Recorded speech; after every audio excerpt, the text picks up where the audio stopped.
Je m'appelle Jacob, j'ai 32 ans, et le soir du réveillon de Noël, mon propre père m'a écrasé une énorme bûche de Noël au chocolat directement sur le visage parce que j'ai refusé de lui céder le titre de propriété de mon appartement. Avant de vous raconter le retournement de situation choquant qui a laissé mes parents sans abri dans la neige, dites-moi dans les commentaires ci-dessous d'où vous regardez cette vidéo. Le trajet jusqu'à la maison de mes parents aurait dû être une simple balade de 20 minutes sur l'autoroute. Au lieu de cela, j'ai eu l'impression de participer à une lente marche vers une audience de condamnation. La neige tombait en gros flocons humides contre le pare-brise, les essuie-glaces claquant d'avant en arrière selon un rythme qui s'accordait aux nœuds qui se serraient dans mon estomac. C'était le soir du réveillon. La radio diffusait à fond, « It's the most wonderful time of the year », mais à l'intérieur de ma poitrine, je ressentais plutôt le calme avant l'ouragan. J'ai jeté un coup d'œil au rétroviseur. Le siège arrière était encombré de cadeaux. J'avais dépensé une part importante de mon salaire de cette année pour les acheter. Il y avait une cafetière haut de gamme pour ma mère, parce qu'elle se plaignait constamment de sa vieille machine à filtre. Pour mon père, Arthur, j'avais acheté un ensemble de clubs de golf de luxe, même s'il n'avait pas mis les pieds sur un green depuis 3 ans. Et pour Caleb, mon frère cadet, j'avais pris la toute dernière console de jeu. Ce n'était pas parce que nous étions proches, nous ne l'étions pas. C'était une offre de paix. C'était la taxe que je payais pour faire partie de cette famille. Je vivais dans mon propre appartement, un condo en ville, depuis environ 3 mois maintenant. C'était mon sanctuaire. Je l'avais acheté avec mon propre argent et de l'argent gagné après des années à trimer 60 heures par semaine comme ingénieur logiciel. Pas d'héritage, pas d'aide, juste moi, mon code, et beaucoup de nuits blanches. Déménager a été la meilleure décision de ma vie. Le silence de mon appartement était d'or. Pas de cris, pas de commentaires passifs-agressifs sur mes choix de carrière. Et surtout, pas besoin de nettoyer derrière Caleb. Mais hier, j'ai reçu ce coup de téléphone. Jacob, chéri, avait dit ma mère, Martha, d'un ton mielleux qu'elle n'utilisait que lorsqu'elle voulait quelque chose. Tu dois venir à la maison pour le dîner du réveillon. Ton père et moi, nous devons discuter d'une affaire de famille. C'est important. Et en plus, je prépare ton rôti préféré. J'aurais dû m'en douter. J'aurais dû rester dans mon condo, commander chinois et regarder Piège de cristal. Mais cette vieille culpabilité, ce besoin ancré de leur plaire, m'a poussé à y retourner. Je me suis garé dans l'allée. La maison ressemblait à une image de carte postale. Des guirlandes multicolores drapaient le toit, clignotant selon un motif chaotique qui me donnait des migraines quand j'étais gosse. Un Père Noël gonflable saluait maniaquement depuis la pelouse, malmené par le vent. On aurait dit la quintessence d'une carte de Noël américaine. J'ai pris une grande inspiration, j'ai attrapé quelques-uns des plus petits sacs cadeaux et je suis sorti dans l'air glacial. Le froid me mordait les joues, mais c'était rafraîchissant comparé à la chaleur étouffante qui, je le savais, m'attendait à l'intérieur. J'ai déverrouillé la porte d'entrée, j'avais toujours mon ancienne clé et je suis entré. L'odeur m'a frappé en premier, cannelle, pain et viande rôtie. Ça sentait la nostalgie. Ça sentait le mensonge. Bonjour, ai-je crié en secouant la neige de mes bottes. Dans le salon, ma mère a crié. Je suis entré. Le salon était un sanctuaire au consumérisme de Noël. Des piles de boîtes emballées trônaient sous un arbre massif qui frôlait le plafond. Et là, assis sur le canapé au milieu de papiers cadeaux déchirés, se trouvait Caleb. Il n'a pas levé les yeux. Il avait 24 ans, mais il ressemblait à un adolescent trop grand. Il portait un pyjama, ses cheveux étaient en bataille, et il tenait un téléphone fixé à un trépied avec anneau lumineux, parlant fort devant son écran. « Yo les gars, je vous montre le butin. On attend le gros lot pour plus tard, mais regardez ça. » Il a brandi une boîte de basket. Il était encore en plein direct. Caleb pensait être un influenceur. En réalité, c'était un chômeur avec un problème de jeu et l'illusion que le monde lui devait une audience. « Salut Caleb », ai-je dit en posant les cadeaux sur la table basse. Il m'a jeté un regard, puis s'est reconcentré sur son téléphone. « Oh, salut le chat. Mon frère vient d'arriver. Le geek de la tech. Un mec ennuyeux. Enfin bref, n'oubliez pas d'exploser le bouton j'aime si vous voulez voir le festin de Noël. » Il ne m'a même pas dit bonjour, il s'est contenté de narrer mon arrivée à des inconnus. Mon père, Arthur, était assis dans son fauteuil inclinable, un verre de scotch à la main. Il ne s'est pas levé. Il n'a pas souri. Il a juste dévisagé les cadeaux que j'avais posés, puis il m'a regardé. « Tu es en retard » a-t-il grogné. « Il est 17h30, papa. »« Tu avais dit 18h, ai-je répondu en essayant de garder une voix calme. « Le trafic est une excuse pour une mauvaise planification, a-t-il marmonné en prenant une gorgée de son verre. « Tu l'as apporté ?» J'ai froncé les sourcils en enlevant mon manteau. « Apporter quoi? Les cadeaux? » Oui, ils sont juste là. Les clubs de golf sont dans la voiture. Je les prendrai plus tard. Il a agité la main d'un air dédaigneux. Pas les jouets, Jacob. Les documents. Ta mère a dit que tu apporterais les documents. Quels documents? Avant qu'il ne puisse répondre, ma mère a débarqué de la cuisine, s'essuyant les mains sur un tablier festif où était écrit « L'assistante du Père Noël ». Elle s'est précipitée pour me faire une bise rigide, en faisant attention à ne pas mettre de farine sur mon costume. « Jacob, tu es là. » Elle s'est reculée, scrutant mon visage, puis mes vêtements. « Tu as l'air maigre. Est-ce que tu manges? La nourriture en ville est pleine de conservateurs. » Je vais bien, maman. Papa demandait après des documents. Elle s'est figée une fraction de seconde, son sourire vacillant avant de se reformer. Oh, pas maintenant, Arthur. Laisse le garçon s'installer. C'est le réveillon. Nous pourrons parler affaires après le dîner. Jacob, pourquoi n'irais-tu pas aider Caleb à installer ses lumières? Il a besoin que la salle à manger ait l'air professionnel pour son stream.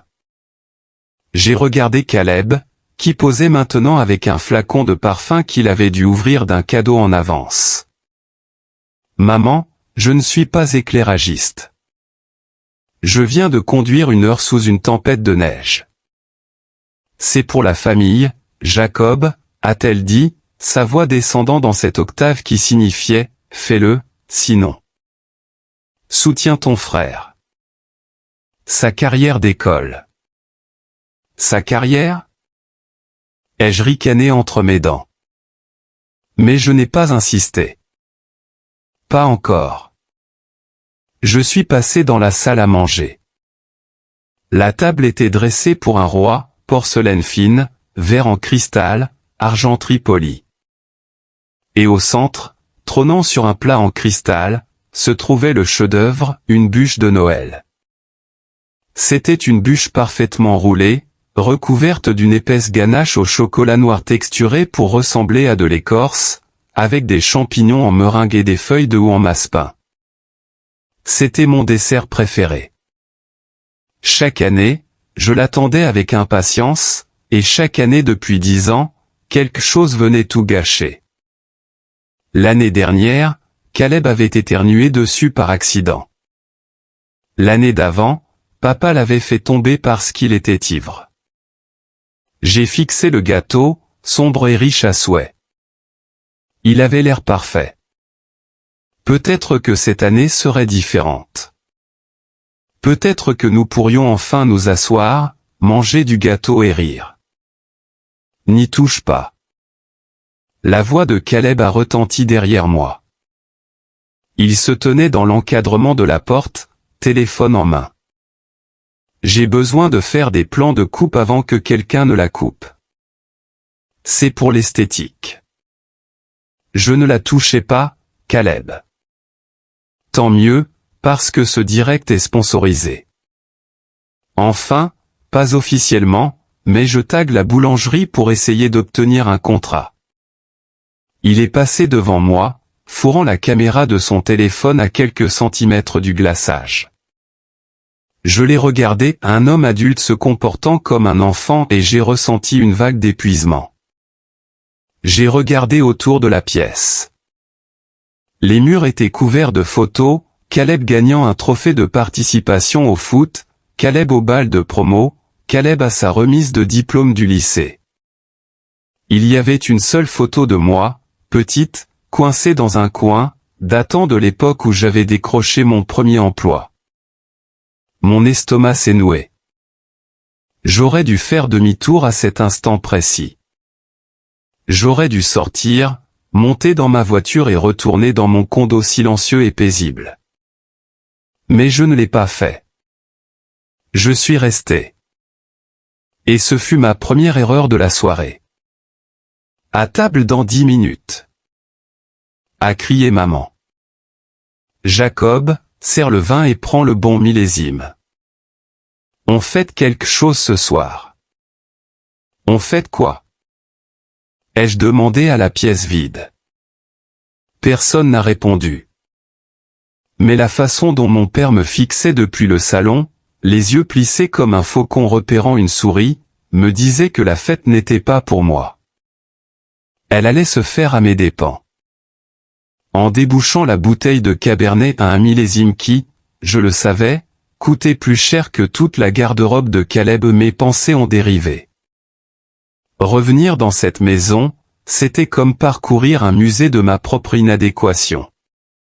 Chaque coin recelait un souvenir, et rares étaient ceux qui étaient chaleureux. Je me suis surpris à fixer le rebord de la cheminée. Il y avait une rayure dans le bois, juste au bord. J'avais à nouveau 10 ans. C'était le matin de Noël. J'avais demandé une seule chose cette année-là, un VTT rouge. J'en étais obsédé. J'avais découpé des photos dans des catalogues, je les avais scotchées sur le frigo, j'avais promis de faire des corvées supplémentaires. Quand je suis descendu ce matin-là, il était là, brillant, rouge, parfait. Je me souviens de la joie qui a explosé dans ma poitrine. Je me suis précipité vers lui, mais un hurlement a percé l'air. Caleb, qui avait 4 ans à l'époque, était assis au milieu d'une pile de ses propres jouets et des camions coûteux, des blocs, un circuit de train, et il hurlait. Il pointait mon vélo du doigt. Je veux ça. Je veux le vélo. Ma mère s'était précipitée pour le prendre dans ses bras. Chut, mon bébé, ne pleure pas. Elle a regardé mon père. Arthur, il veut le vélo. Mon père n'a même pas levé les yeux de son café. Laisse-le faire un tour, Jacob. Mais il est à moi, avais-je chuchoté. Mes jambes sont trop longues pour lui. Il ne peut pas atteindre les pédales. Ne sois pas égoïste, a tranché papa. Partage avec ton frère. Caleb est monté sur le vélo. Il ne savait pas en faire. Il l'a traîné dans le salon, le cognant contre les meubles, écaillant la peinture, et finissant par percuter la cheminée, laissant cette rayure.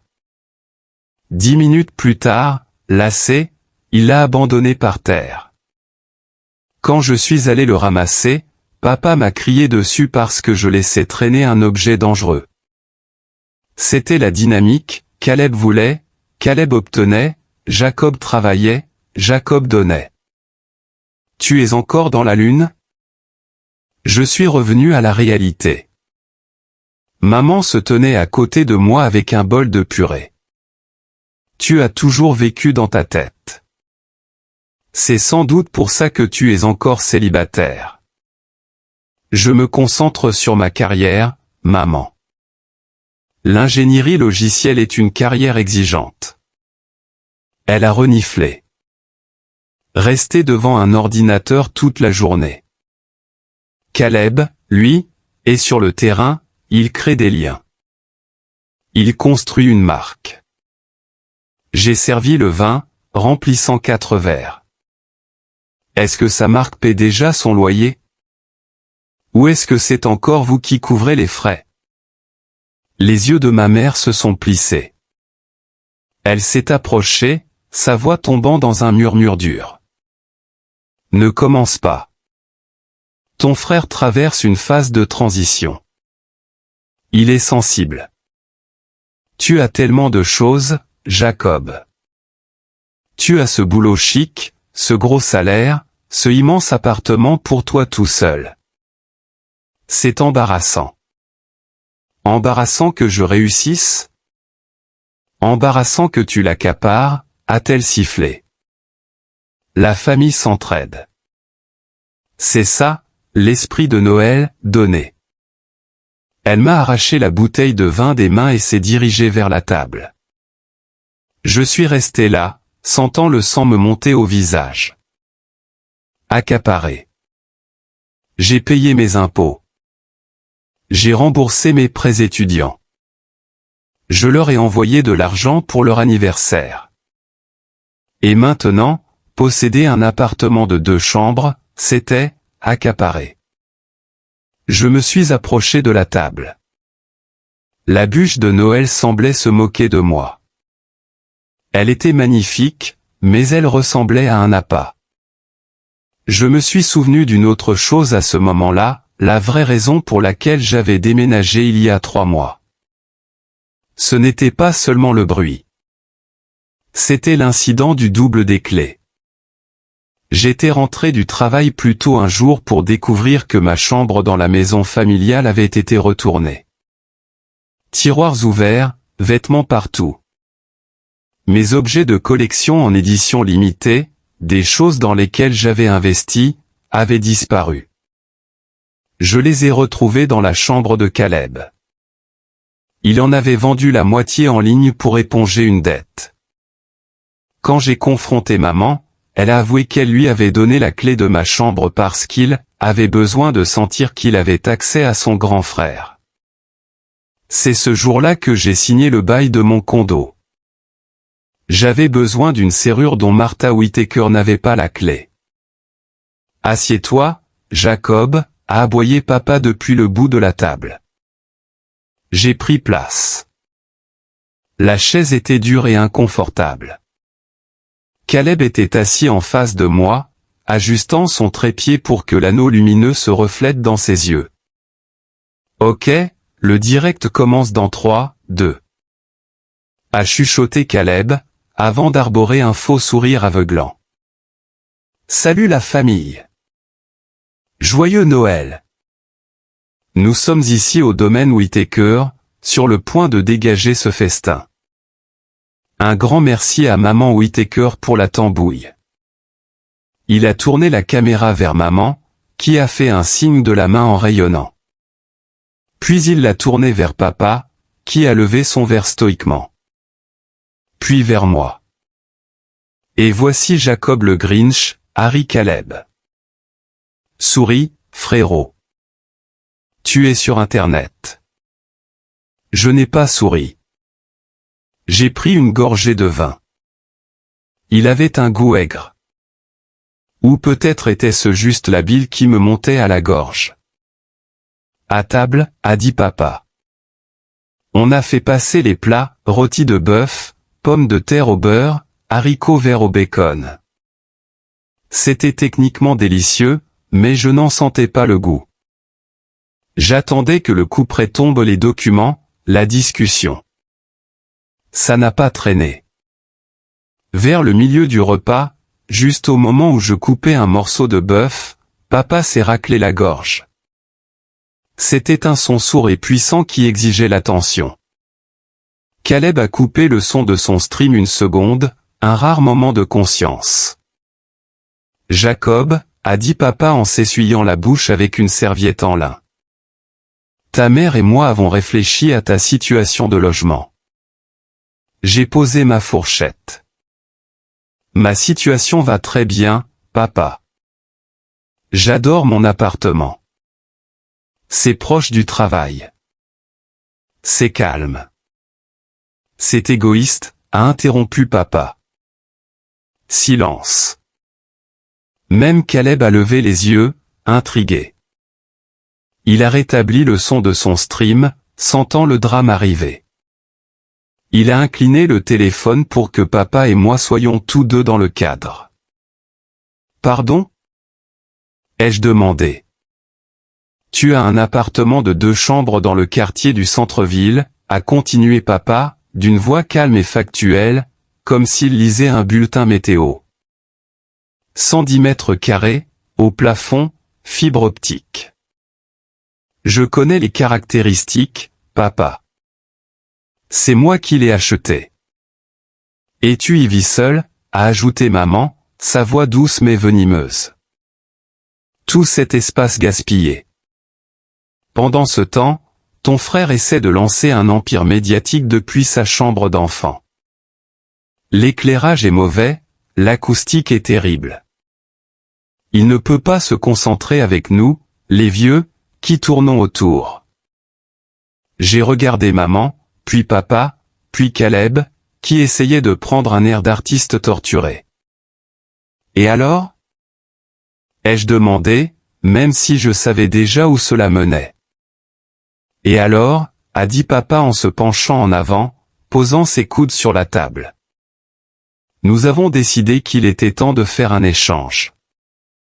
J'ai cligné des yeux. Un échange ? Caleb a besoin de ton appartement, a dit papa.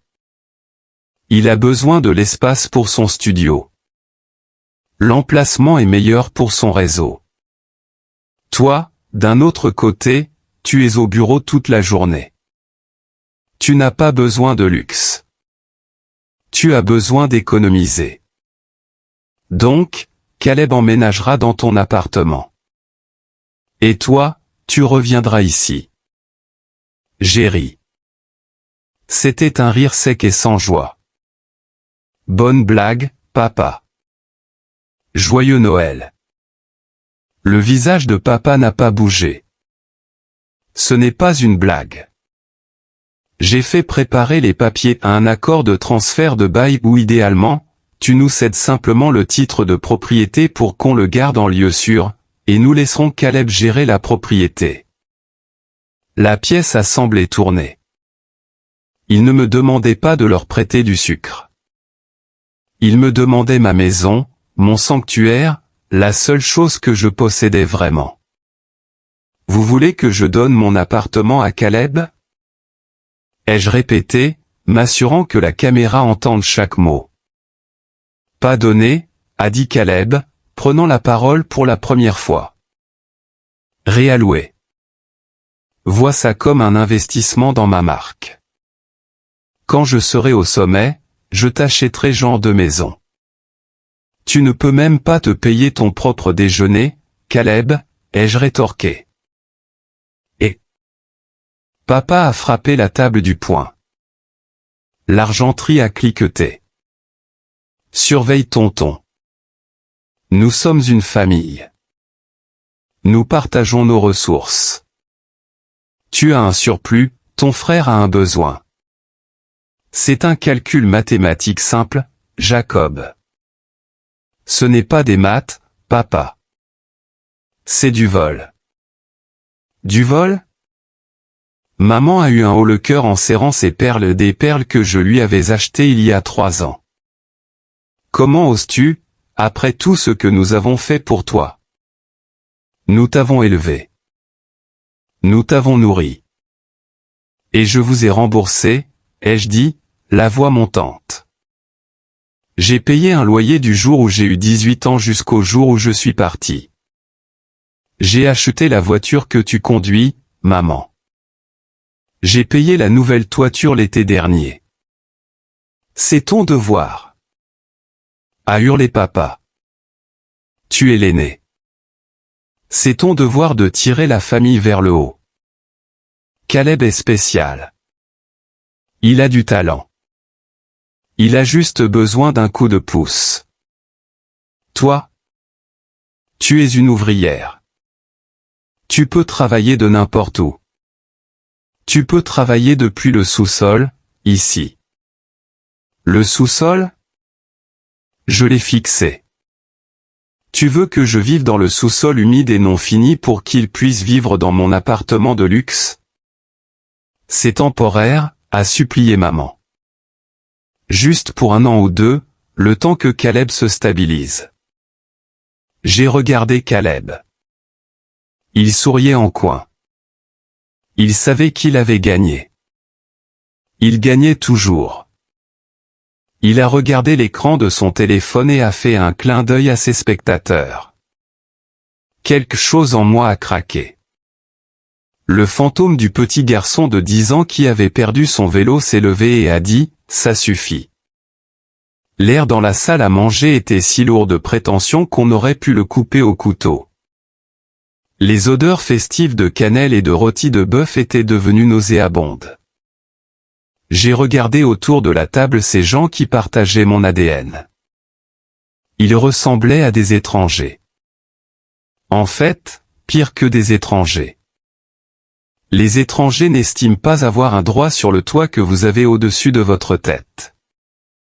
Attendez que je comprenne bien, ai-je dit, la voix tremblante non pas de peur, mais à cause de l'effort colossal pour retenir un cri.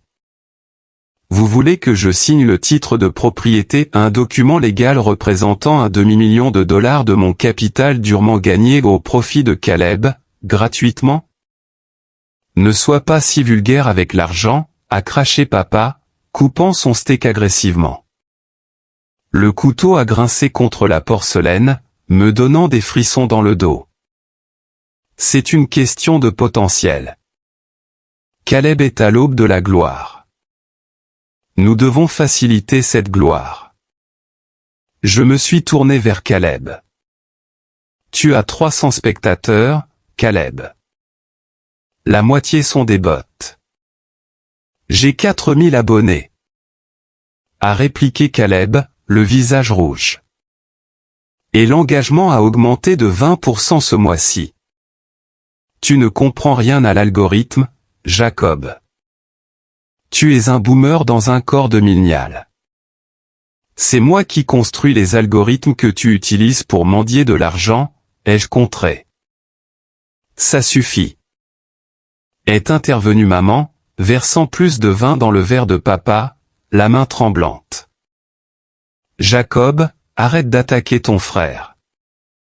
C'est exactement pour ça qu'il a besoin de cet appartement. L'énergie négative dans cette maison. Ça étouffe sa créativité. Il a besoin d'un flux de chi. Ton appartement a un excellent chi. Mon appartement a une hypothèque, maman. Qui va la payer? Eh bien. Elle a hésité, regardant papa. Papa a mâché sa viande lentement, avalant avant de parler. Tu continueras à payer l'hypothèque. Évidemment, elle est à ton nom.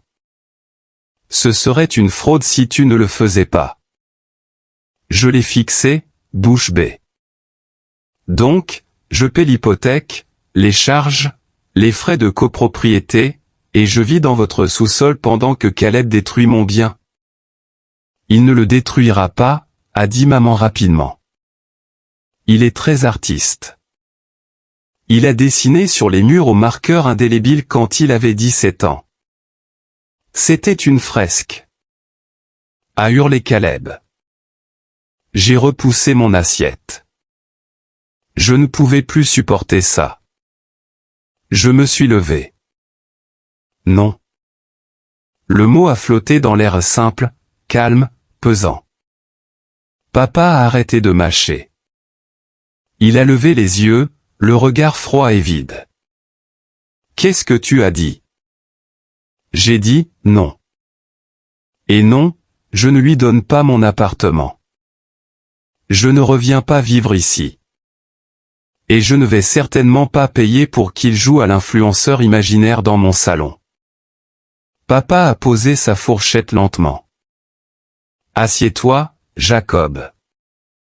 Je m'en vais. J'ai dit, assieds-toi. Sa voix a tonné, faisant vibrer les murs. Je me suis figé. Les vieilles habitudes ont la vie dure. L'autorité dans sa voix était un déclencheur auquel j'avais été programmé pour obéir pendant 3 décennies. Je ne me suis pas assis, mais je ne suis pas parti non plus. Je suis resté debout, agrippé au dossier de ma chaise, les articulations blanchies. Tu es un enfant ingrat, a dit papa, sa voix tombant dans un grognement menaçant. Nous avons tout sacrifié pour toi. Nous t'avons donné une structure, de la discipline. Vous m'avez donné de l'anxiété et un complexe, ai-je rétorqué. Nous avons fait de toi un homme. Papa s'est levé maintenant, dominant la table de sa hauteur. C'était un homme imposant, aux larges épaules, bien que l'âge commençait à l'empâter. Mais à cet instant, il semblait géant. Et c'est comme ça que tu nous remercies? En accaparant ta richesse? En marchant sur ton frère? Il ne me marche pas dessus, papa, a coupé Caleb, tenant son téléphone bien haut pour obtenir un meilleur angle de la confrontation. Il est juste jaloux. Il a toujours été jaloux de mon charisme. Ferme-la, Caleb. Ai-je craqué?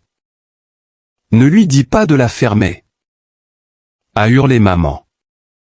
Elle s'est levée elle aussi, les larmes coulant instantanément sur ses joues, une arme qu'elle savait déployer sur commande. Tu gâches Noël. Pourquoi ne peux-tu pas être généreux? Pourquoi faut-il que tu sois si difficile? Difficile? Maman, vous me demandez ma maison. Nous demandons de l'aide. A-t-elle pleuré? La retraite de ton père n'est plus ce qu'elle était. Les factures de chauffage ici sont énormes. Si tu revenais, ton loyer, je veux dire, ta contribution nous aiderait à maintenir cet endroit. Et Caleb ne serait plus à notre charge. Ça résout tout. La vérité éclatait enfin. Ce n'était pas seulement pour Caleb. C'était pour eux aussi. Ils voulaient l'argent de mon loyer. Ils voulaient que je revienne sous leur coupe, pour subventionner leur vie pendant que Caleb vivait comme un roi à mes frais. Alors c'est ça, ai-je dit, un sourire amer au coin des lèvres. Je suis la vache à lait. Caleb est l'enfant prodige, et moi je ne suis qu'un portefeuille. Tu es l'aîné, a crié papa. C'est ta responsabilité.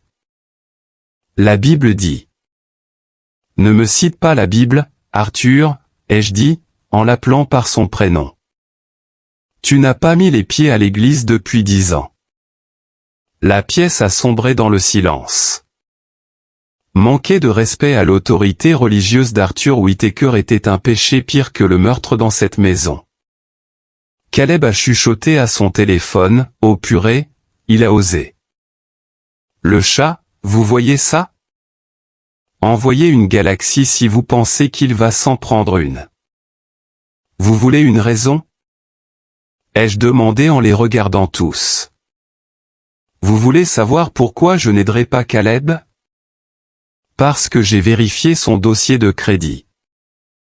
Le sourire arrogant de Caleb a disparu. Tu as quoi? Je travaille dans les données, Caleb. C'est du domaine public. Tu as 3 cartes de crédit au plafond. Tu as une saisie sur ta voiture. Tu dois 2000 $ à un bookmaker du New Jersey. Tu n'es pas un influenceur, tu es un parieur. Maman a suffoqué. C'est un mensonge. Caleb, dis-lui que c'est un mensonge. Caleb a bégayé, le visage blême. C'était un investissement. La crypto. Ça va remonter. Il a besoin de mon appartement pour se cacher des agents de recouvrement, ai-je dit à papa, parce qu'ils ne peuvent pas saisir une maison qui ne lui appartient pas. Il veut une forteresse. J'ai regardé papa, attendant l'explosion, attendant qu'il se retourne contre Caleb, qu'il lui hurle dessus pour son irresponsabilité. Mais Arthur Whittaker n'a pas regardé Caleb. Il m'a regardé moi, et ses yeux étaient remplis d'une haine pure. « Tu as espionné ton frère ?» a demandé papa.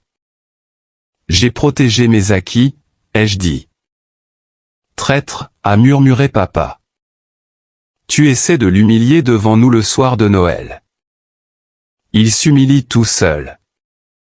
J'ai pointé le téléphone. Il diffuse ça en direct. Il montre au monde entier sa propre incompétence. Il crée du contenu. A hurlé papa. Et toi, tu le sabotages. Arthur a tendu la main et a attrapé la première chose qui lui passait sous la main. C'était une saucière en cristal. Il l'a lancée. Elle est passée à 2 centimètres de ma tête et s'est fracassée contre le mur derrière moi, pulvérisant de la sauce brune partout sur le papier peint coûteux. « Sors d'ici !» a hurlé maman. Mais elle ne criait pas après moi. Elle criait après le mur. Mon papier peint. Non, ne sors pas, a dit papa, respirant bruyamment, son visage prenant une teinte pourpre dangereuse. Tu t'assieds. Tu signes ce papier, ou par Dieu, Jacob, tu ne remettras plus jamais les pieds dans cette famille. J'ai regardé la saucière brisée. Puis j'ai regardé la bûche de Noël. Elle était là, intacte, parfaite, une île de chocolat dans un océan de folie. Je m'en vais, ai-je répété en me tournant vers la porte. Et je ne signe rien. Caleb n'a qu'à vivre dans un carton pour ce que ça me fait. Si tu pars maintenant, a prévenu papa, la voix tremblante, tu es mort pour moi. Je me suis arrêté. Mon cœur battait contre mes côtes comme un oiseau prisonnier. C'était l'instant, la rupture, l'amputation. Je suis mort pour toi depuis des années, papa, ai-je dit doucement. Tu ne t'en es juste pas rendu compte parce que les chèques continuaient d'arriver. J'ai fait un pas. J'ai dit, arrête. J'ai entendu un mouvement lourd, rapide. Je me suis retourné juste à temps pour voir mon père se jeter vers le centre de la table. Ses mains massives n'ont pas attrapé de couteau. Elles n'ont pas attrapé la bouteille de vin. Elles ont empoigné la bûche de Noël. Le temps a semblé ralentir. C'était comme dans un film Matrix. J'ai vu les doigts de mon père s'enfoncer dans la ganache moelleuse de la bûche. J'ai vu les champignons en meringue s'écraser sous sa poigne. J'ai vu la rage dans ses yeux, une fureur primaire, déchaînée, qui dépassait la simple déception. C'était la rage d'un tyran perdant le contrôle de ses sujets. Si tu ne veux pas partager, a hurlé papa, alors prends tout. Il ne l'a pas lancé, il a chargé. Il a franchi la distance qui nous séparait en 2 foulées et m'a écrasé le gâteau entier et plus de 2 kilos de génoise, de crème et de chocolat directement en plein visage. Splaf. L'impact a été lourd et étouffant. La génoise était dense. La crème était froide et grasse. Elle m'a rempli le nez, les yeux, la bouche. Pendant une seconde, je n'ai plus pu respirer. J'ai titubé en arrière, aveuglé par l'obscurité et le sucre. J'ai griffé mon visage, essuyant des paquets de glaçage. Mon manteau en laine coûteux, celui que j'avais acheté pour avoir l'air professionnel à leurs yeux, était ruiné. Une boue brune et collante coulait le long de mon col, imbibant ma chemise, glissant sur mon torse. J'ai cherché mon souffle, ouvrant péniblement les yeux. Le monde était flou, maculé de chocolat. La première chose que j'ai entendue fut un rire aigu, semblable à celui d'une hyène. J'ai essuyé mes yeux et j'ai vu Caleb. Il était debout sur sa chaise maintenant. La caméra de son téléphone zoomait sur moi. « Oh mon Dieu !» criait-il. « Le chat, vous avez vu ça? Headshot. Bam. Papa vient de le fumer. World Star. World Star. » Il n'était pas horrifié. Il n'était pas inquiet. Il était extatique. C'était le moment viral qu'il attendait. « Regardez-le » raillait Caleb en me pointant du doigt. « Le monstre de chocolat. C'est ce qu'on gagne à être égoïste, gros. Mange-le. Mange ton fric. » J'ai regardé maman. Sûrement qu'elle allait arrêter ça. Sûrement qu'une limite avait été franchie. Martha se tenait près du buffet, la main sur la bouche. Mais elle ne me regardait pas avec pitié. Elle regardait la table. La nappe, a-t-elle gémi. Arthur, la nappe en dentelle. Elle est tachée. Elle se fichait que son fils vienne d'être agressé, elle se souciait de la lessive. J'ai regardé papa. Il haletait, du chocolat plein les mains et les poignets. Il avait l'air triomphant. Il avait l'air d'avoir marqué un but décisif. Maintenant, a-t-il dit, le souffle court. Tu vas te laver le visage. Tu vas t'asseoir. Et tu vas signer ce papier. Sinon, la prochaine chose que je lancerai ne sera pas molle. Je suis resté là, dégoulinant. La sucrosité du glaçage me donnait la nausée.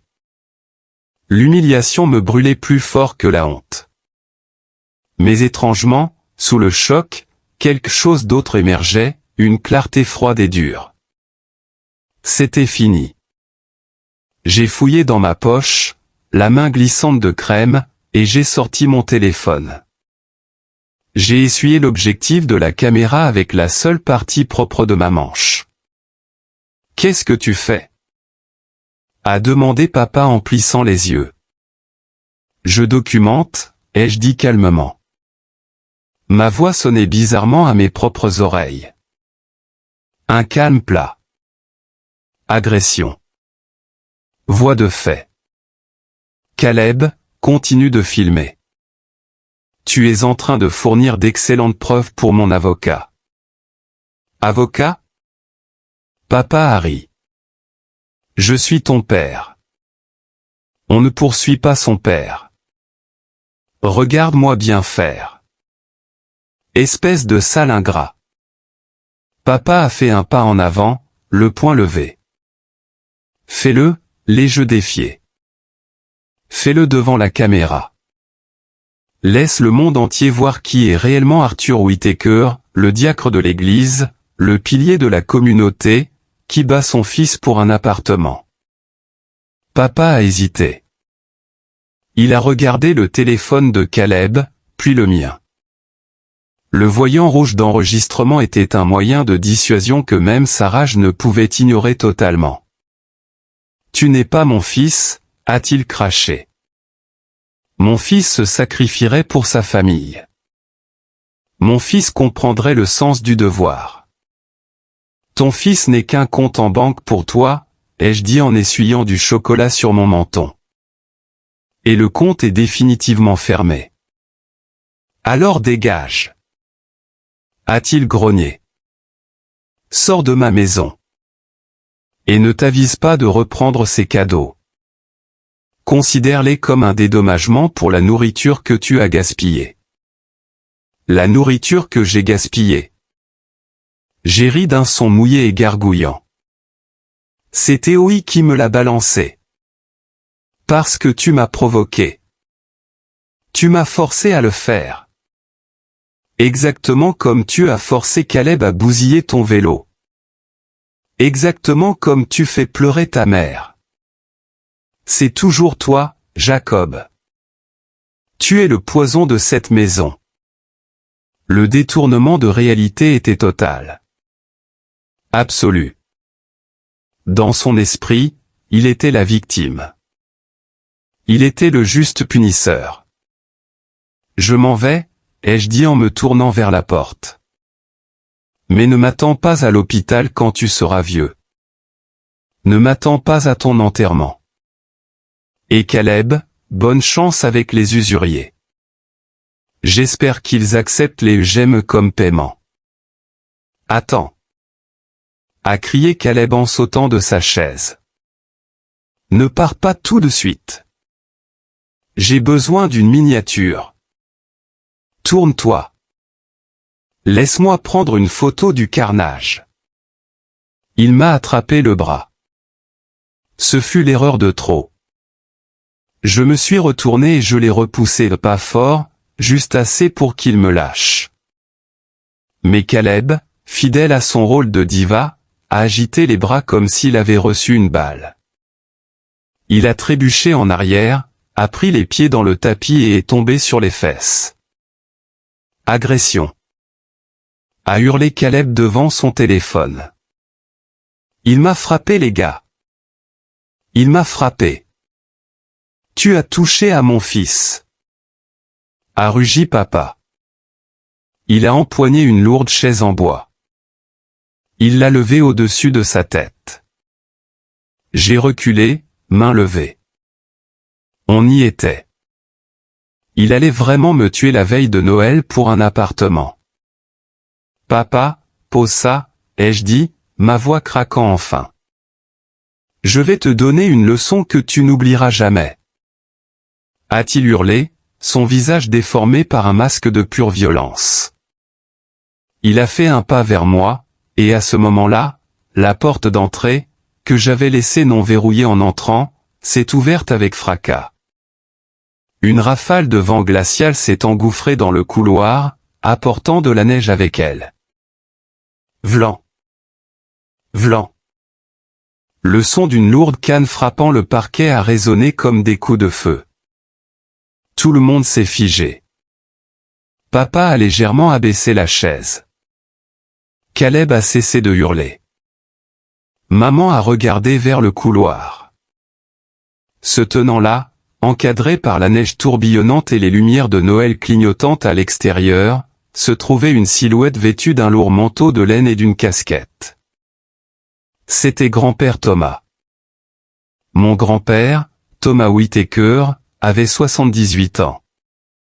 C'était un vétéran du Vietnam, un homme qui avait bâti sa propre entreprise de construction à partir de rien, et la seule personne de cette famille que je respectais vraiment. Il vivait dans la dépendance, une petite remise aménagée à l'arrière du terrain. Il restait généralement dans son coin, dégoûté par la paresse de mon père et la vanité de mon frère. Nous pensions qu'il dormait ou qu'il regardait de vieux westerns. Nous avions tort. Il se tenait dans l'entrée, appuyé sur sa canne, le regard aiguisé comme du silex sous ses sourcils blancs et broussailleux. Il a analysé la scène en quelques secondes, la saucière brisée, la chaise dans les mains de mon père, Caleb par terre en train de simuler des pleurs, et moi couvert de chocolat de la tête aux pieds, tremblant et humilié. Il n'a pas crié. Il n'a pas hurlé. Il est simplement entré dans la salle à manger, le vlan-vlan de sa canne imposant le silence. Il s'est approché directement de moi. Il a fouillé dans sa poche, en a sorti un mouchoir et doucement, ainsi doucement que j'en ai eu le cœur brisé, a essuyé un paquet de glaçage qui me barrait l'œil. Ça va, fiston? A-t-il demandé. Sa voix était faite de gravier et de fer. Je crois que oui, grand-père, ai-je bégayé. Il a hoché la tête. Puis il s'est tourné vers mon père. Repose cette chaise, Arthur, a dit grand-père doucement. Papa a abaissé la chaise, le visage rouge cramoisi. Il ressemblait à un enfant pris en faute, mais son ego l'empêchait de céder complètement. Papa, il manque de respect à la maison. Il est venu ici pour chercher les ennuis. J'ai tout entendu, a dit grand-père. J'étais sur le porche depuis 10 minutes. Le visage de papa s'est vidé de son sang. Tu as entendu? Je t'ai entendu essayer d'extorquer ton fils, a dit grand-père, en tournant son regard vers maman. Je t'ai entendu le culpabiliser. Il a regardé Caleb. Et je t'ai entendu rire. On était juste. C'était une négociation, a balbutié papa. On essaie de maintenir l'unité de la famille. Jacob est égoïste avec ses biens. C'est bien? Grand-père a lâché un petit rire sec. Tu veux parler de biens, Arthur? Grand-père a fouillé dans la poche de son manteau et a sorti une épaisse enveloppe pliée. Il l'a jetée sur la table.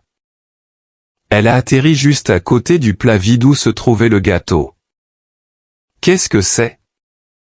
A chuchoté maman. Ça, a dit grand-père, c'est le titre de propriété de cette maison. Papa a froncé les sourcils. Je sais que c'est ta maison. Mais tu avais dit qu'elle serait à moi un jour. J'ai changé mon testament, a dit grand-père calmement, il y a 3 mois, le jour où Jacob est parti. Le jour où j'ai vu Martha donner à Caleb la clé de la chambre de Jacob pour qu'il puisse lui voler ses affaires. Maman a laissé échapper un cri étouffé. Tu savais? Je vois tout, a dit grand-père. J'ai vu comment vous traitez le seul garçon qui travaille vraiment. Le seul garçon qui a encore de l'honneur.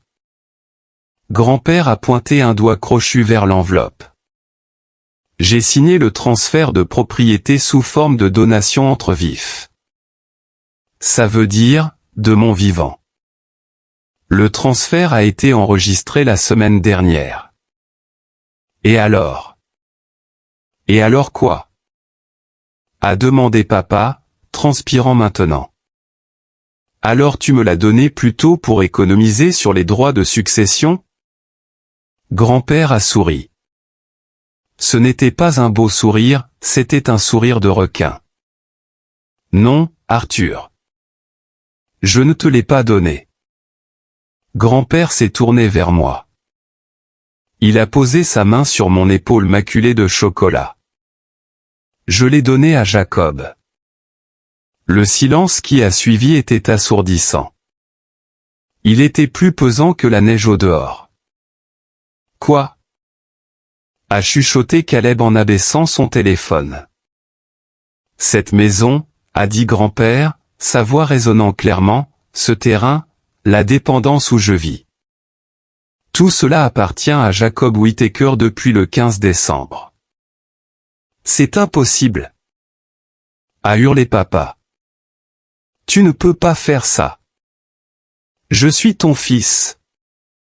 C'est mon héritage. Tu as perdu ton héritage au moment où tu as balancé un gâteau au visage du nouveau propriétaire, a dit froidement grand-père. Il m'a regardé. C'est ta maison, Jacob. Qu'est-ce que tu veux faire? Je suis resté là, interdit. Le poids de l'instant m'est tombé dessus. J'ai regardé la maison où j'avais grandi, ces murs qui renfermaient tant de douleurs. J'ai regardé mon père, qui tremblait maintenant de peur. J'ai regardé ma mère, qui sanglotait dans ses mains. J'ai regardé Caleb, qui semblait voir son monde s'écrouler. J'ai essuyé mon visage avec ma manche. J'ai pris une grande inspiration. Je veux qu'il parte. Jacob, a hurlé maman. Tu ne peux pas. C'est Noël. Je veux qu'il parte, ai-je répété, plus fort cette fois. Tout de suite. Ce soir. Tu as entendu l'homme, a dit grand-père en frappant le sol de sa canne. Allez, faites vos bagages. Non. A crié papa. Je ne pars pas. C'est ma maison. J'ai vécu ici pendant 40 ans. Et tu n'as pas payé un centime de loyer depuis 20 ans, a aboyé grand-père. Je t'ai laissé rester ici parce que j'espérais que tu finirais par mûrir. J'espérais que tu deviendrais un homme, mais tu n'es qu'une brute. Et ce soir, la tyrannie s'arrête. Grand-père a regardé sa montre. Vous avez 1 heure. Tout ce qui restera ici partira à l'association caritative. L'heure qui a suivi fut un chaos total. Papa ne faisait pas ses bagages, il faisait les 100 pas. Il arpentait le salon en hurlant comme un fou.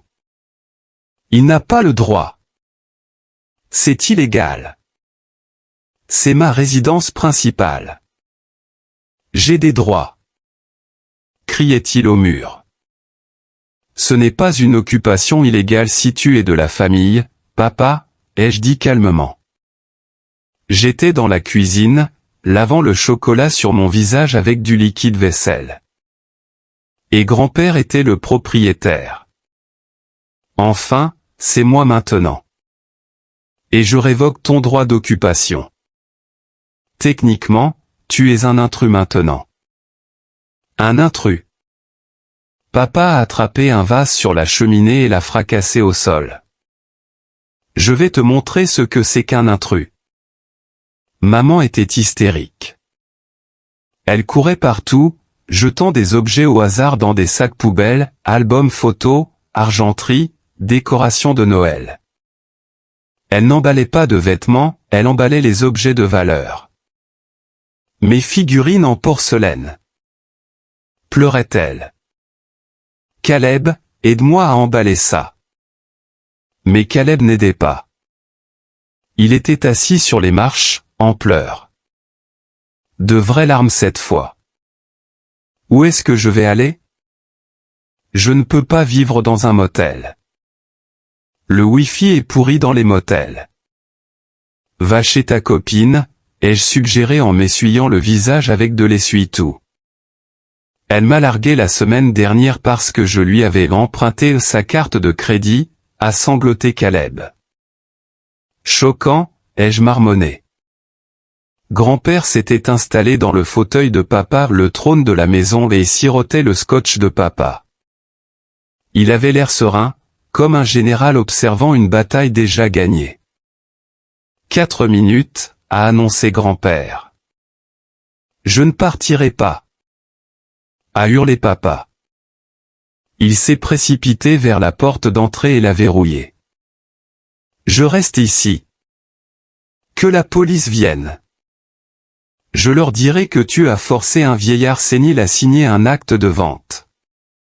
J'ai une vidéo de moi parfaitement lucide confirmant le transfert, a dit grand-père en tapotant sa poche de poitrine. Et j'ai un test de compétence mentale de mon médecin daté d'hier. Et c'est encore, Arthur. Papa semblait pris au piège. Ses yeux parcouraient la pièce, sauvages et désespérés. Il a regardé l'arbre de Noël. Les lumières clignotaient joyeusement, semblant se moquer de lui. Si je ne peux pas avoir cette maison, a murmuré papa, un regard sombre et tordu traversant son visage, alors personne ne l'aura. Il s'est jeté sur l'arbre de Noël. Arthur, arrête! A hurlé maman. Papa ne s'est pas arrêté. Il a empoigné l'arbre et l'a renversé. Les décorations ont volé en éclats partout, des débris de verre ont jonché le sol. Mais ce n'était pas après l'arbre qu'il en avait, c'était après la prise électrique derrière lui. Il a arraché la multiprise du mur. Des étincelles ont jailli. Je vais tout brûler, a hurlé papa. Il s'est précipité vers la cheminée. Il a attrapé le tas de guirlandes électriques qui étaient encore branchées sur une rallonge. Je vais tout réduire en cendres. Il a jeté les guirlandes en plastique directement dans le feu qui rugissait. Papa, non, ai-je crié en m'élançant. Le fil en plastique a touché les flammes et a instantanément commencé à fondre et à fumer. Des étincelles ont sauté. Les aiguilles sèches du sapin renversé n'étaient qu'à quelques centimètres. Tu veux la maison, Jacob? Récupère les cendres. Papa riait comme un dément.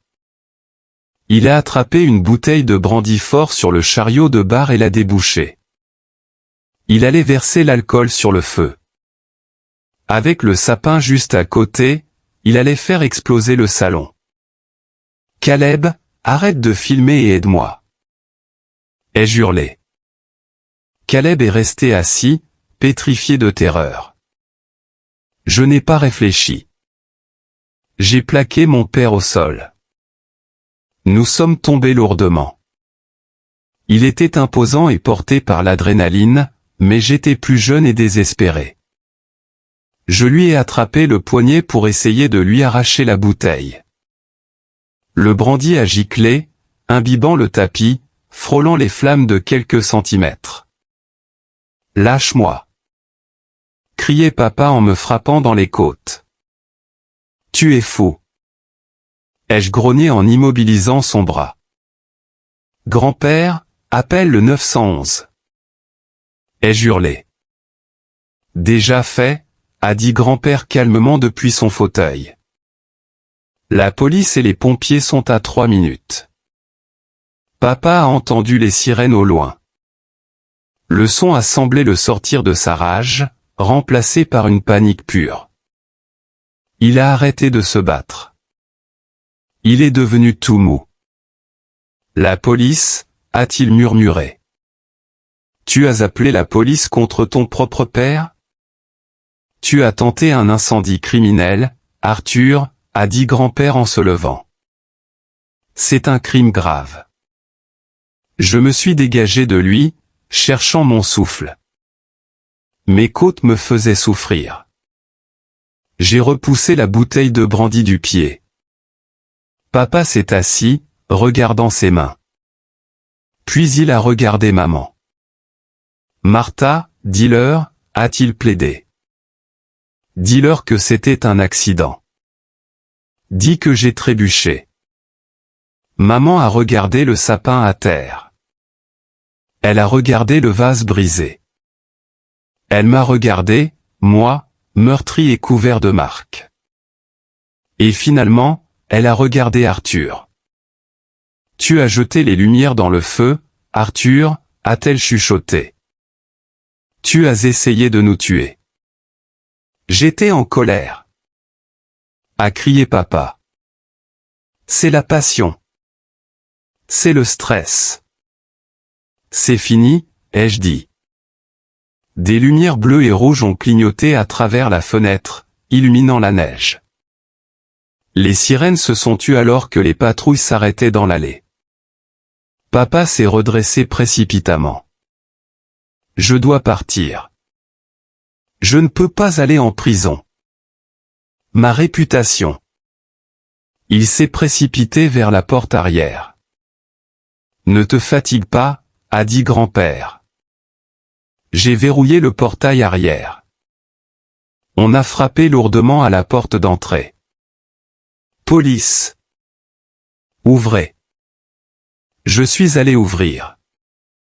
J'ai regardé ma famille une dernière fois, ma mère, vaincue au milieu des ruines de ses fêtes, mon frère, un lâche caché derrière un écran, mon père, un tyran réduit à l'état de fugitif dans son propre salon, et mon grand-père, le seul homme digne de ce nom encore debout. J'ai déverrouillé la porte. L'air froid s'est engouffré à nouveau, purifiant la maison de l'odeur de plastique brûlé et d'alcool rassis. 2 officiers se tenaient là, la main sur leur étui. Nous avons reçu un appel pour violence domestique et tentative d'incendie criminel. Je me suis effacé et j'ai désigné mon père. Il est juste là, messieurs, ai-je dit. Et faites attention. Il est armé d'un briquet. Alors qu'il le menottait et l'emmenait dans la neige, tandis qu'il hurlait qu'on bafouait ses droits et que ses enfants étaient des ingrats, j'ai ressenti une étrange sensation dans ma poitrine. Ce n'était pas de la culpabilité. Ce n'était pas de la tristesse. C'était de la paix. Le cauchemar était fini. La maison était à moi. Et pour la première fois en 32 ans, j'avais vraiment hâte d'être au matin de Noël. Les gyrophares bleus et rouges des voitures de police dansaient sur la pelouse enneigée, projetant de longues ombres frénétiques contre la façade. On aurait dit une boîte de nuit pour damnés. Je restais sur le seuil, observant 2 agents escorter mon père, Arthur Whittaker, vers l'arrière d'un fourgon. Pendant 30 ans, cet homme avait été le roi de son petit château. Il régnait par la peur, la culpabilité et une voix tonitruante qui faisait trembler les murs. Mais ici, dans le froid glacial d'une nuit de Noël, privé de son fauteuil et de son scotch, il paraissait minuscule. Il paraissait pathétique. Vous faites une erreur. Hurlait Arthur, le visage écrasé contre la vitre froide de la voiture de police. Je suis un diacre. Je suis un membre respecté de l'association de quartier. Mon fils ment. Il est mentalement instable. L'officier, une femme de grande taille au regard ferme, a claqué la portière, mettant fin à ses divagations. Elle s'est tournée vers moi en ajustant son ceinturon.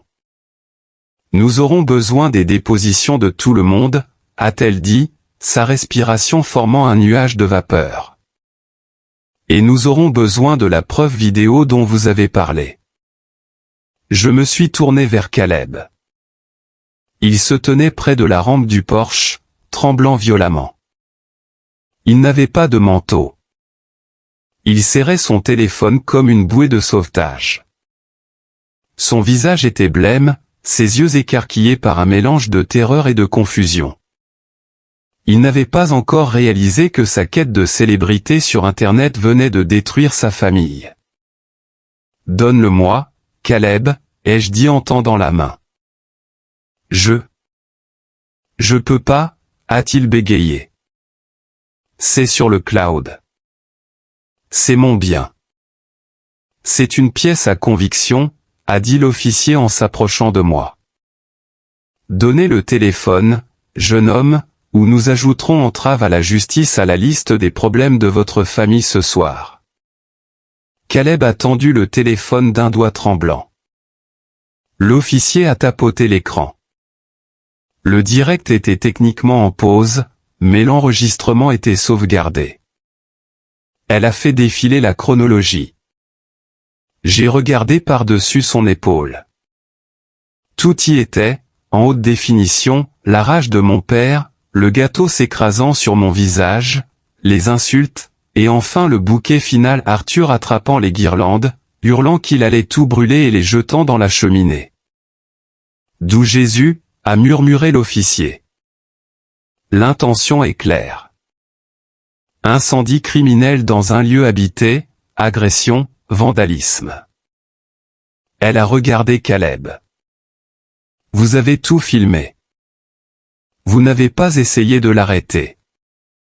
Je documentais, a couiné Caleb. Pour la narration. Eh bien, votre narration vient de valoir à votre père une inculpation pour crime grave, a-t-elle dit sèchement. Elle a mis le téléphone sous scellé. À l'intérieur de la maison, ma mère commençait à réaliser. Martha était assise sur la dernière marche de l'escalier, pleurant dans un torchon. La maison était glaciale car la porte d'entrée était restée ouverte longtemps, mais elle ne semblait pas s'en rendre compte. Grand-père Thomas se tenait au-dessus d'elle, appuyé sur sa canne. Il ressemblait à un vieux chêne ayant survécu à 1000 tempêtes. Inébranlable. « Tu dois partir, Martha, » a dit grand-père. Sa voix n'était pas forte, mais elle portait un poids qui écrasait la pièce. Mais Arthur n'est plus là, a-t-elle sangloté en levant les yeux, le mascara coulant sur ses joues. Ils l'ont emmené. Tu ne peux pas me mettre dehors moi aussi. Je n'ai nulle part où aller. C'est Noël. Tu aurais dû y penser quand tu regardais ton mari agresser mon petit-fils, a dit grand-père. Tu aurais dû y penser quand tu as essayé de lui voler ses biens. Je n'ai rien volé, a-t-elle plaidé, se tournant vers moi alors que je rentrais. Jacob, dis-lui que j'essayais juste de maintenir la paix. J'essayais d'aider ton frère. Je l'ai regardé, je l'ai vraiment regardé. Pendant des années, j'avais trouvé des excuses à ma mère. Je me disais qu'elle était elle aussi une victime de l'humeur de mon père. Je me disais qu'elle était juste faible. Mais en la regardant maintenant, je voyais la vérité. Elle n'était pas une victime, elle était une complice. C'est elle qui avait donné les clés de ma chambre à Caleb. C'est elle qui m'avait culpabilisé pour que je vienne ce soir. Elle était la copilote de ce crash. Tu n'aidais pas Caleb, ai-je dit d'une voix ferme. Tu l'as rendu infirme. Tu lui as appris qu'il pouvait prendre tout ce qu'il voulait sans jamais en subir les conséquences. Et tu t'es servi de moi pour financer ça. Je suis ta mère. A-t-elle hurlé. Et lui est ton beau-père, ai-je dit en désignant grand-père. Et tu as essayé de le faire déclarer incapable pour pouvoir saisir ses biens. Ne crois pas que je ne sois pas au courant pour les rendez-vous médicaux que tu as essayé de prendre dans son dos. Martha s'est tue. Sa mâchoire s'est décrochée. Elle ne savait pas que j'étais au courant.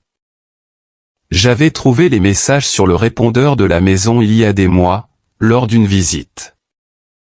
Fais tes valises, maman, ai-je dit. Tu peux appeler ta sœur Clara. Elle a toujours beaucoup d'avis sur la façon dont une famille doit se comporter. Voyons voir si elle a une chambre d'amis. L'heure suivante fut un condensé de misère. Martha a rempli 2 valises, principalement avec ses bijoux et ses crèmes de luxe. Caleb a jeté sa console de jeu et un sac de vêtements dans sa voiture, une voiture pour laquelle j'avais co-signé le prêt il y a 3 ans. Je retire mon nom du prêt de la voiture demain, Caleb, lui ai-je dit alors qu'il chargeait le coffre. Il s'est retourné, le regard furieux. Tu peux pas faire ça.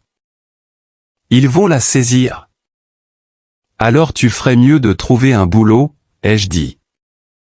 La restauration rapide recrute. J'ai entendu dire qu'il payait à la semaine. Je te déteste. A-t-il craché. Tu as ruiné ma vie.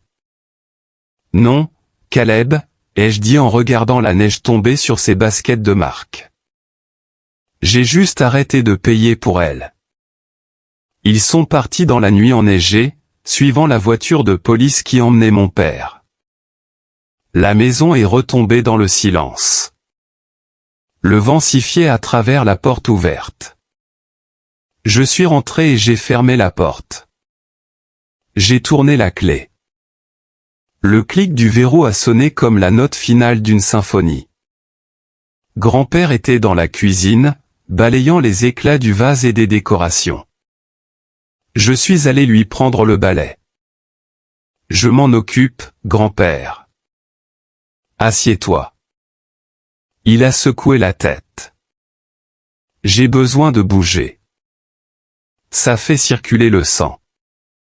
Il s'est arrêté et m'a regardé.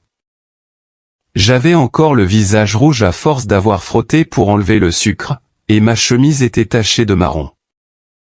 Tu t'es bien débrouillé, Jacob. Tu n'as pas rendu les coups. Tu l'as laissé creuser sa propre tombe. Je voulais le frapper, ai-je avoué. Je voulais lui faire mal. Mais tu ne l'as pas fait, a dit grand-père. C'est la différence entre un homme et un enfant. Un enfant réagit. Un homme répond. Nous avons passé le reste du réveillon à nettoyer. Nous avons jeté le tapis ruiné.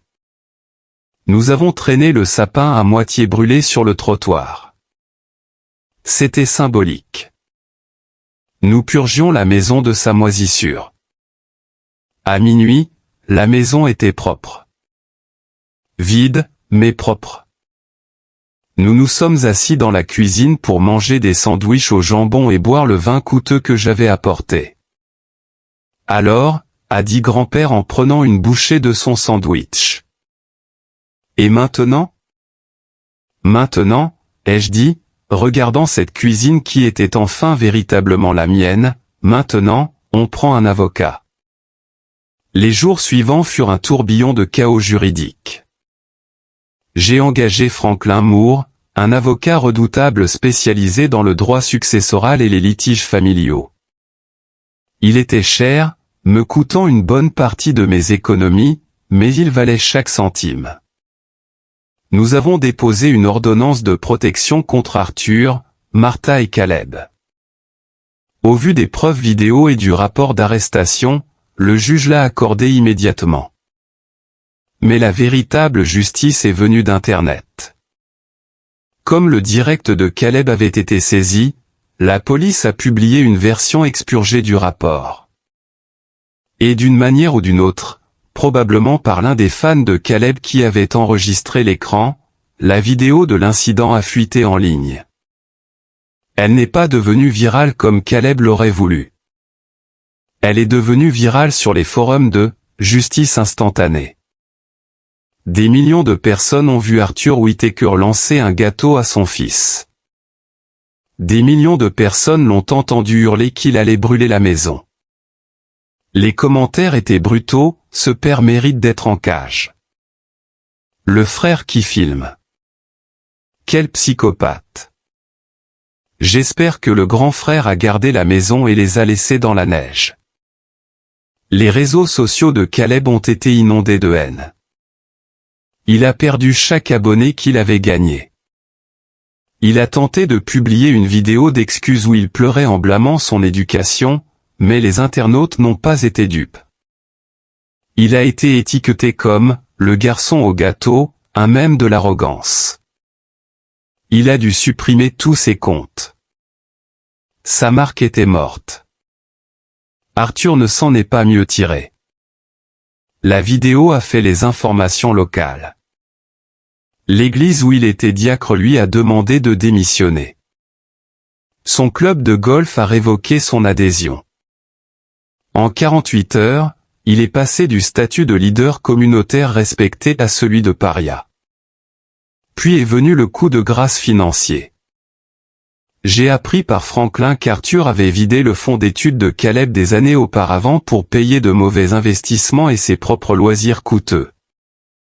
C'était pour ça qu'il voulait absolument ma maison. Ils étaient ruinés. Ils vivaient sur le crédit et les apparences depuis 10 ans. Martha a essayé de m'appeler une semaine plus tard. Sa voix était différente, désespérée. Jacob, pleurait-elle sur mon répondeur, ton père. Il parle de divorce. Il me reproche d'avoir laissé entrer la police. Il dit que je ne l'ai pas protégé. Je suis dans un motel sur la route 9. S'il te plaît, chérie, je suis ta mère. Je n'ai plus d'argent. Laisse-moi juste venir dormir dans la chambre d'amis. Je cuisinerai, je ferai le ménage. J'ai écouté le message dans mon bureau au travail. J'ai regardé le bouton pour raccrocher. J'ai pensé aux années de négligence. J'ai pensé au vélo. J'ai pensé au gâteau. Je n'ai pas effacé le message, je l'ai transféré à mon avocat. Franklin, ai-je dit quand il a décroché, ma mère me contacte. Rappelez-lui l'ordonnance de protection et dites-lui que si elle a besoin d'argent, elle peut demander à son fils préféré. J'ai entendu dire que Burger King recrutait. J'ai raccroché. C'était froid, c'était dur, mais c'était nécessaire.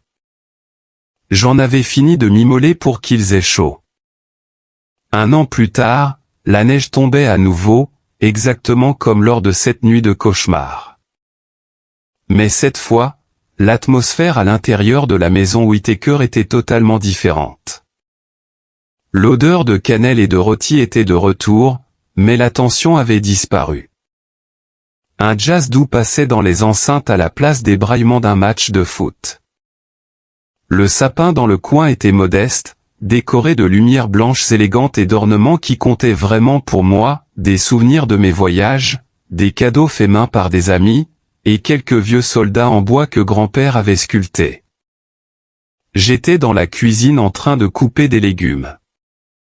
Je portais un pull de Noël moche avec l'inscription « Joyeux et lumineux ».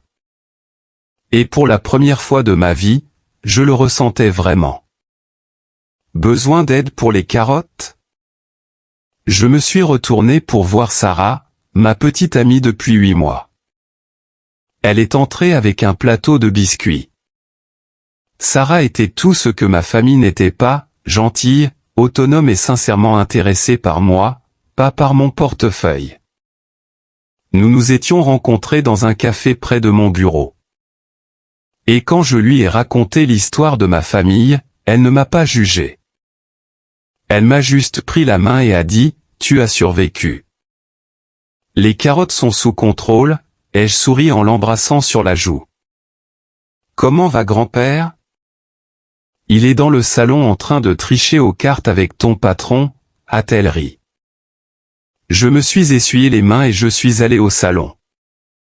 Grand-père Thomas était assis dans son fauteuil préféré, celui qui appartenait à mon père, mais nous l'avions fait retapisser dans un joli bleu marine. En face de lui se trouvait M. Henderson, le PDG de mon entreprise de tech. Je vous le dis, Thomas, disait M. Henderson en se tapant la cuisse, votre petit-fils est le meilleur ingénieur principal que j'ai eu en 20 ans. Cette promotion le mois dernier était amplement méritée. Il nous a fait gagner une fortune sur cette migration vers le cloud. Il tient son cerveau de sa grand-mère, a rigolé grand-père, en abattant une main gagnante au poker, et son entêtement de moi. Je me suis appuyé contre le cadre de la porte en les regardant. 1 an plus tôt, on m'humiliait pour ma réussite. Maintenant, on me célébrait pour elle.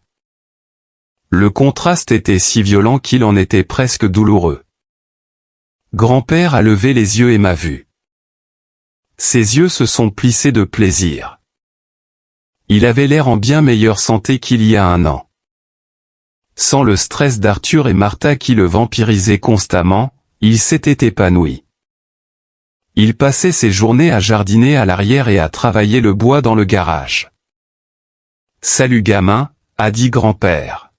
« M. Henderson me dit que tu vas avoir une prime.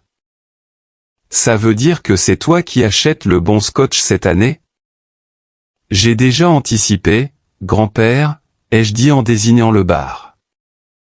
Du Blue Label, juste pour toi. Nous nous sommes mis à table 1 heure plus tard. Nous n'étions que 4, Sarah, grand-père, M. Henderson, qui n'avait pas de famille en ville et était ravi de se joindre à nous, et moi.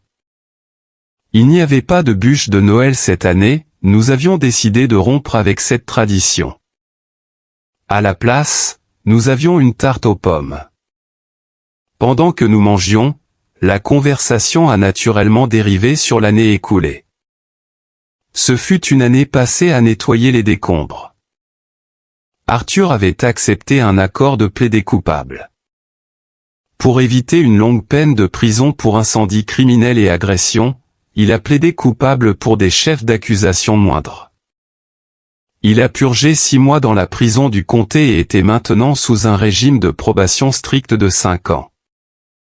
Il vivait dans un foyer de réinsertion à 3 villes de là, travaillant comme concierge de nuit. Il n'avait pas le droit de nous contacter et, honnêtement, il n'avait pas essayé. La honte était trop grande. Martha et Arthur ont fini par divorcer. Ce fut sordide et amer. Sans l'argent de grand-père ou mon salaire à piller, ils se sont retournés l'un contre l'autre comme des loups affamés. Martha vivait actuellement chez Clara, exactement comme je l'avais prédit. D'après ce que j'entendais dire, elle était misérable, passant ses journées à se plaindre de son fils ingrat auprès de quiconque voulait l'écouter. Et Caleb, l'enfant chéri? Je l'ai vu une fois il y a environ 3 mois. Je m'arrêtais pour prendre de l'essence en allant au travail. Il tenait la caisse. Il avait l'air fatigué. Il avait pris du poids, et l'étincelle arrogante dans son regard avait disparu.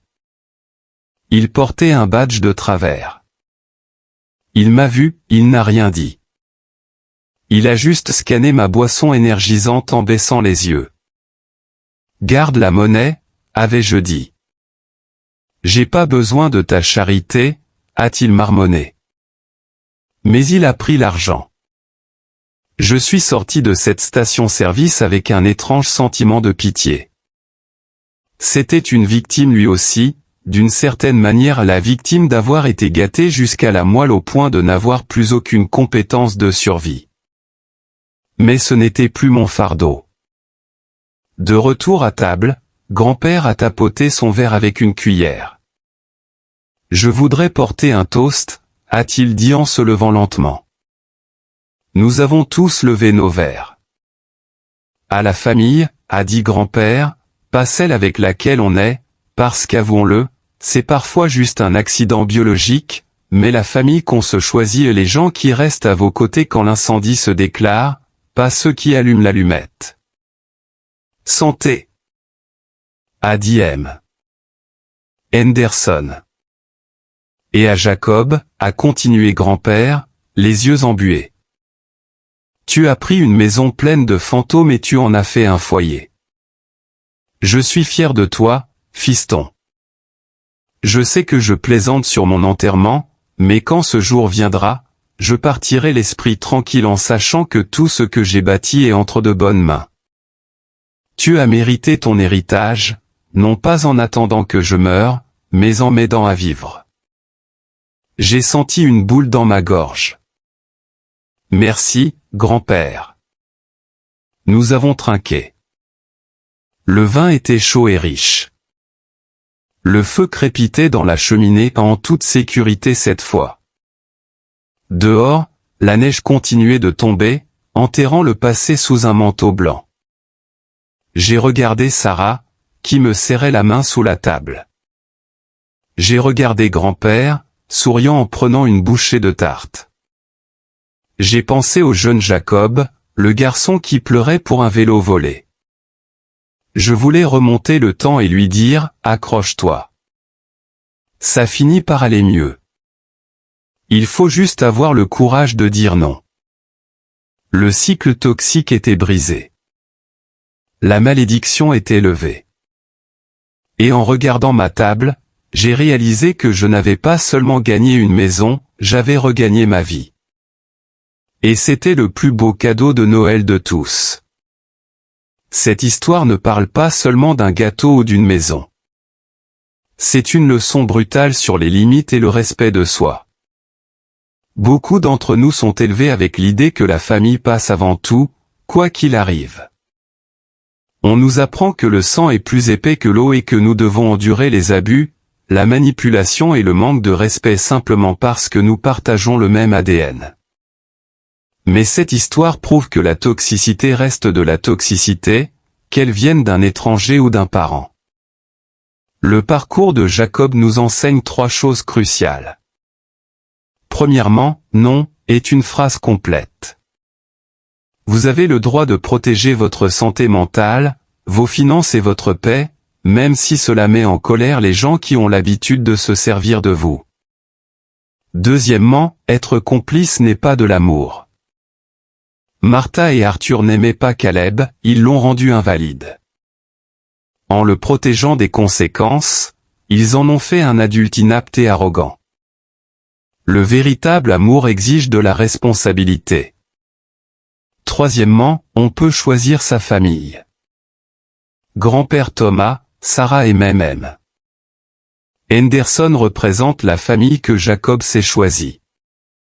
Ce sont des gens qu'il apprécie pour ce qu'il est, pas pour ce qu'il peut leur donner. Si vous vous êtes déjà senti comme le Jacob de votre famille, celui qui donne sans cesse pendant que les autres prennent, j'espère que cette histoire vous donnera le courage de tracer votre propre ligne dans le sable. Vous n'êtes pas une mauvaise personne parce que vous coupez les ponts avec la toxicité, vous êtes simplement en train de survivre. Maintenant, je veux vous entendre. Avez-vous déjà dû prendre la décision difficile de couper les ponts avec un membre de votre famille pour vous sauver? Ou peut-être avez-vous un frère ou une sœur, enfant chéri, qui s'en sort toujours sans conséquence? Écrivez, bien, dans les commentaires si vous pensez que Jacob a pris la bonne décision, ou partagez votre propre histoire de justice familiale ci-dessous. Je lis chaque commentaire et vos expériences aident les autres à se sentir moins seuls. N'oubliez pas d'aimer la vidéo et de vous abonner pour plus d'histoires de vérité et de justice. Restez forts, tout le monde.